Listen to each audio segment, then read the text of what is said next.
উষ্ণতা পরিমাপের একক থার্মোমিটার। গলন বরফ হয় 0 ডিগ্রি শীতে, ফুটন্ত বিশুদ্ধ জল 212 ডিগ্রি এফ।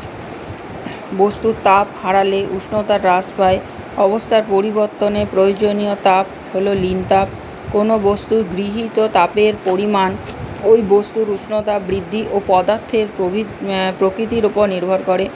বরফের গলনের লীন তাপ 40 ক্যালোরি পার গ্রাম। জলের বাষ্পীভবনের লীন তাপ 537 ক্যালোরি পার গ্রাম। কঠিন থেকে তরল কে বলা হয় গলন। মাটির কলসির মধ্যে ক্ষুদ্র ক্ষুদ্র ছিদ্র থাকে।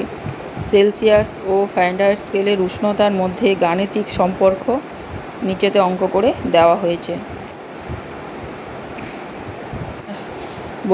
32/9। এটাকে খুব ভালোভাবে মুখস্থ করতে হবে। এটা অঙ্ক, এরপরের অঙ্কগুলো এটার সূত্র ধরে হবে, তাই এই সূত্রটাকে ভালো করে মুখস্থ রাখতে হবে। পুরো পেজটাকে ভালো করে লিখে নাও সবাই।